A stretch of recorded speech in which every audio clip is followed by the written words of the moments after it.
Alright, I love how I bought a lapel mic specifically to do this lav go, which I know is amazing. This lav go is absolutely amazing, and I bought it for this video to make it easy, but I didn't prepare. I didn't bring enough adapters, I didn't bring any extensions, I can't power it, so we're going the mic today. So it's fucking Dingwall time, holy shit, oh my god, I'm so excited. So I'm now the proud owner, I am the proud owner of a Dingwall. That is fucking insane, that is awesome, I love this, I'm so happy. Now, it's definitely not this, this can go bye-bye.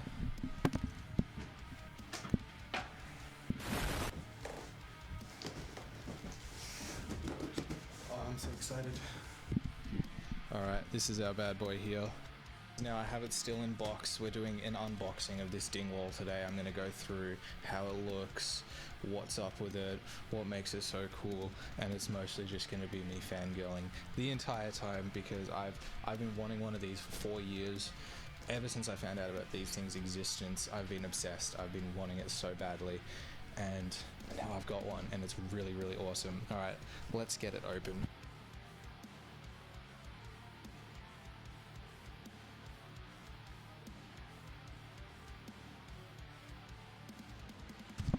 Alright, now before we continue this, I'm just going to give a shout out to Base Gear Direct. They're based in Sydney.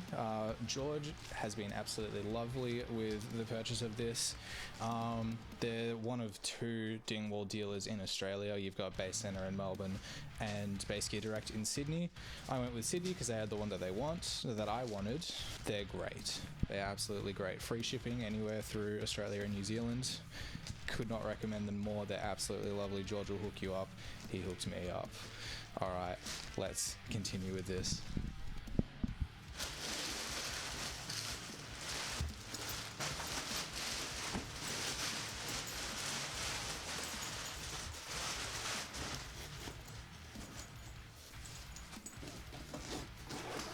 Let's see what's in here. I think this is like an in-ears case with little bits and bobs as well. That is awesome. Now, if there's one thing I love about Dingwall, and you'll come to see this later in the video, is that they include goodies with their stuff, and I absolutely am all for it. So it looks like we've got the truss rod and the saddle adjustments. So that's all in there. Oh, and there's another tiny little one in here as well. Actually, no, this is bigger than the other one. Oop. But I may end up using this as my new in-ears case because this is lovely. This is so cool. I love this so much.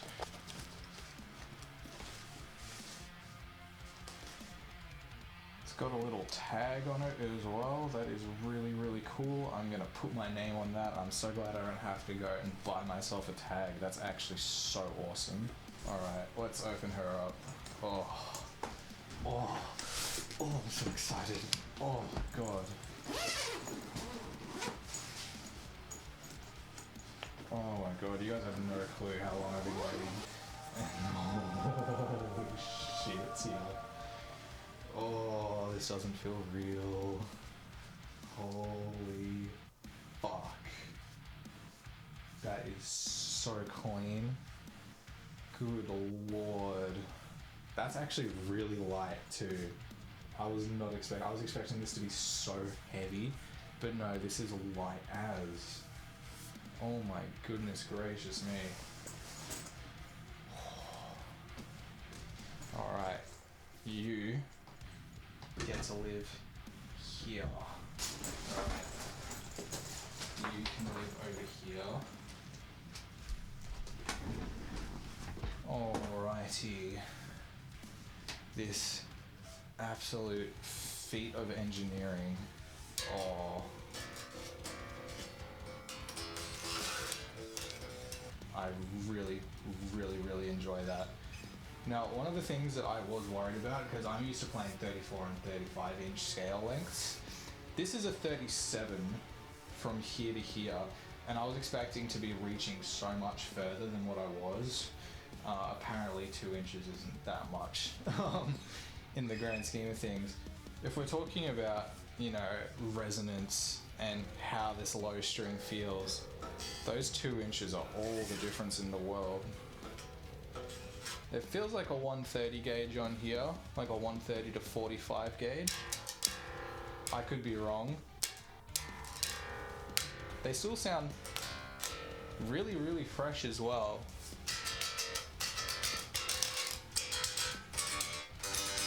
Well, fresh as factory can be, you know, like it's never going to be fully fresh, but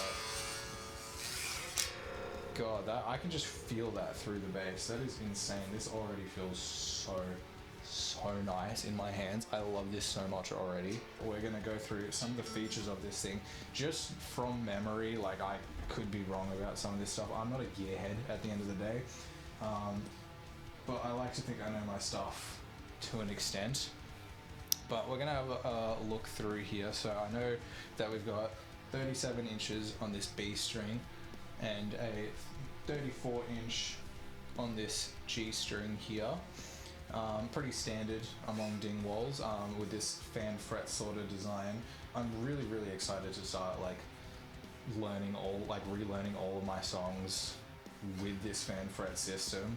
I feel like not just for scale and tone reasons, it's also quite ergonomic. I find I really like this sort of design, and I haven't had a bass in my possession with that sort of thing yet. But continuing on, it's a 2-piece bolt-on neck, maple, very common. My Stingray is a maple neck as well. It's very good for this sort of bass. I really don't know my shit about woods. I don't know nothing about woods or anything like that. I just know that maple tends to sound really good with heavier music. I was under the impression that there would be a string tree here, but I am fine with there not being. Like, that's completely chill. I've just seen images, but we've got like this sort of carbon fiber pickguard here on this body. This is an older body. We've got the Nolly signature, which is awesome, and this is my favorite. This is my favorite. The magnets to reveal the batteries. Like, that's ingenious. I love that so much. And this is the other thing as well. Okay, I might be mistaken, but I thought that there was a sort of locking system that goes on the bottom here. Usually you can see like a red ring in there, and it's like a little locking system for the lead. This doesn't seem to have that, which is interesting, because I was actually really excited to showcase that. I really want to get this plugged in so we can start demoing it. Alrighty. Now, we're going to do a bit of a dive into a tone making today. So I'm using my HX Edit app. We're going to go in completely blind. Now, I already had something a little bit set up before, but it occurred to me that I should probably record this, so that might be cool. So we're just going to look at Dry DI first. Is already insane with this bass. Like that is so clear. So clear and defined.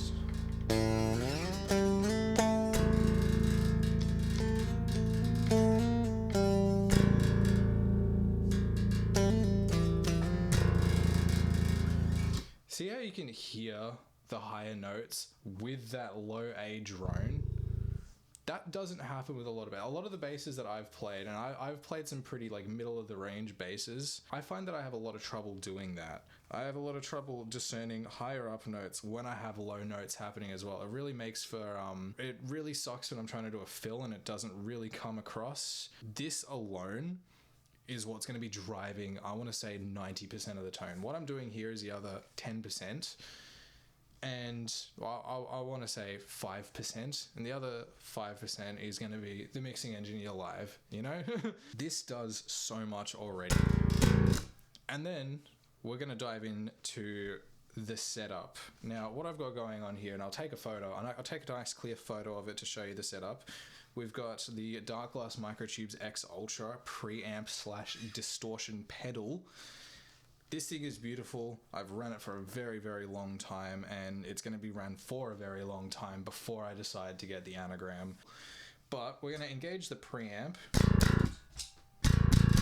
and that already adds so much warmth to the tone. Like, that is really, really warm right off the bat.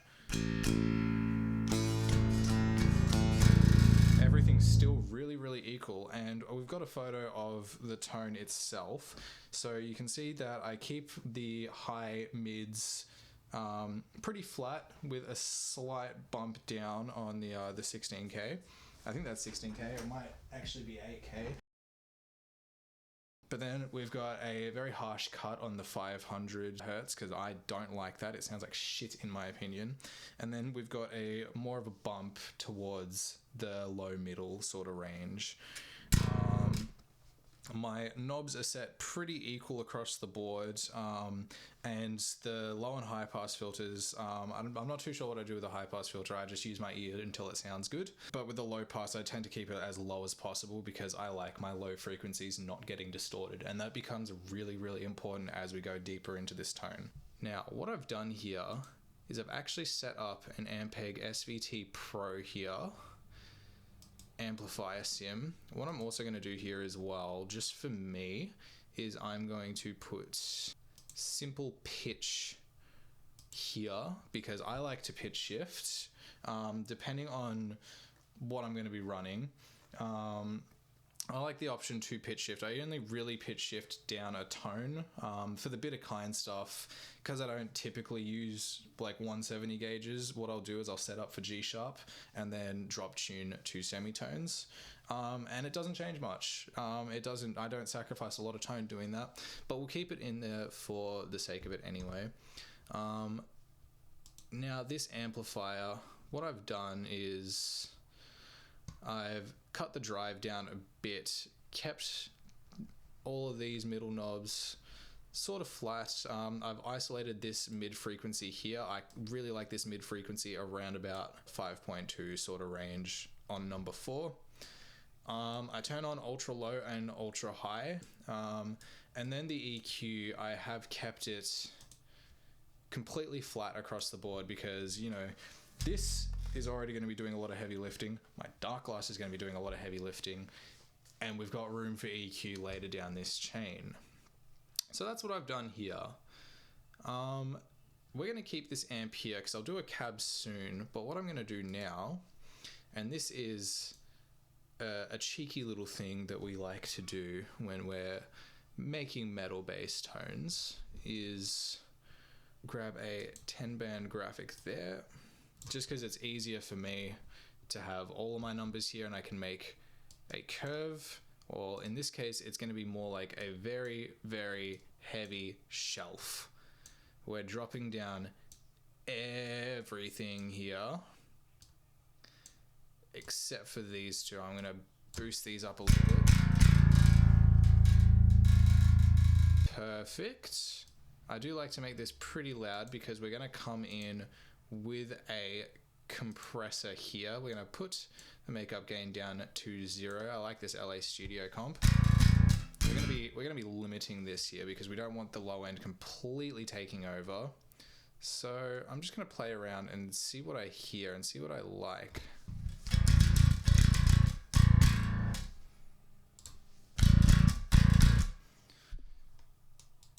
All right. It's very subtle, but it is helping.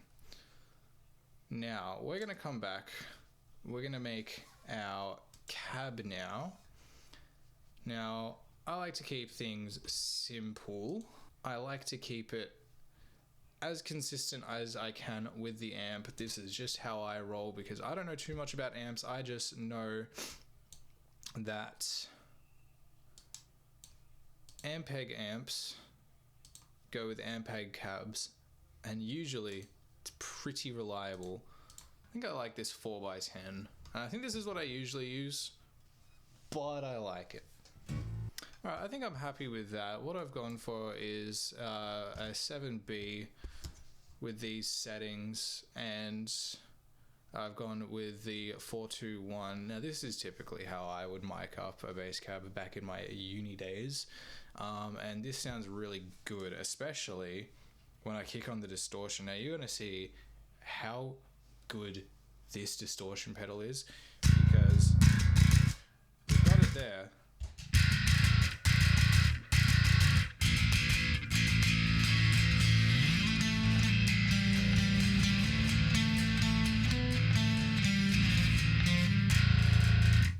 That's killer. That is exactly what I wanted.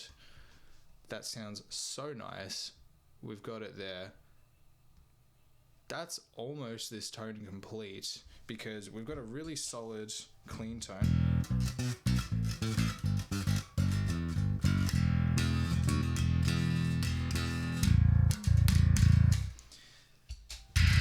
And then our distortion tone is just killing it. It's just crushing the game. We absolutely love it. I reckon all that's left is one final EQ up here on our main dirty side. We'll do another 10-band graphic. We're going to isolate some frequencies that I think might pose problems, so mind your ears.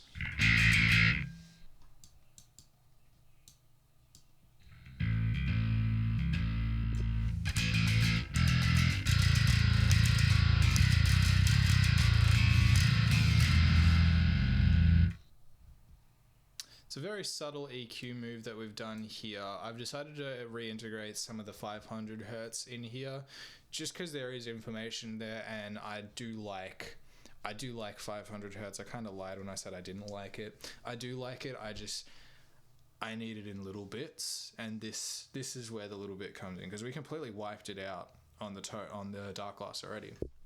So we're going to integrate 3 dBs of that into it, and this is the sort of curve that I've gone for. I think it helps shape the tone really well.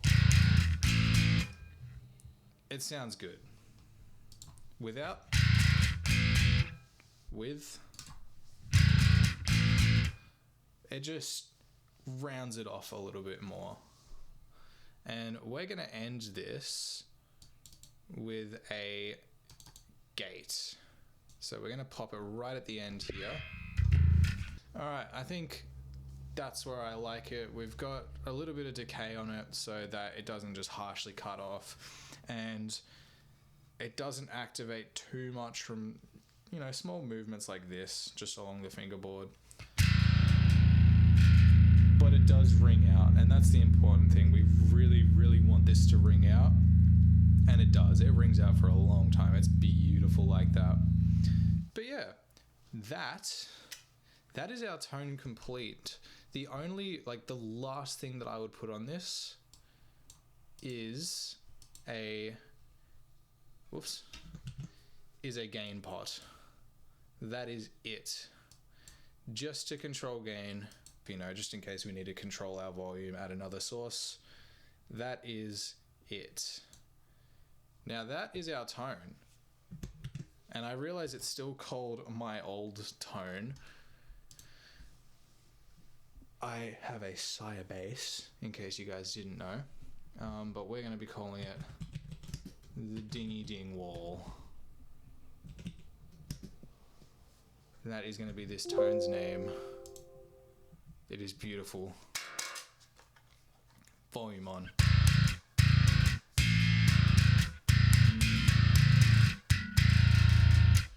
That's the tone. That is killer. I love that so much, because we have a nice clean and a brutal dirty. Like, that is amazing. I love that so much. All right, perfect. That's our tone. All right, that's going to be it. We made a bass tone for the Dingwall. We unboxed the Dingwall. Now, I am more than happy with this thing. This thing has been absolutely beautiful. I would like to note that during that intro song, that's Severed Strings by Bitter Kind, in between filming this and recording that, I replaced these strings here. I'm using the Dingwall steel strings made for F sharp. So I'll flash a photo of that up right now. I'd also love to give a big thank you to my partner Amber for really just being the MVP in this entire operation. She's been incredibly supportive of this, and this wouldn't be possible without her. We love Amber, she's great. But that's everything. Thank you so much for watching. This is my first time doing a video on this scale like this, so if you stuck through the entire video, I really appreciate it. That's really cool of you, actually. But yeah, I hope you enjoy, and take it easy, guys. Have a good one.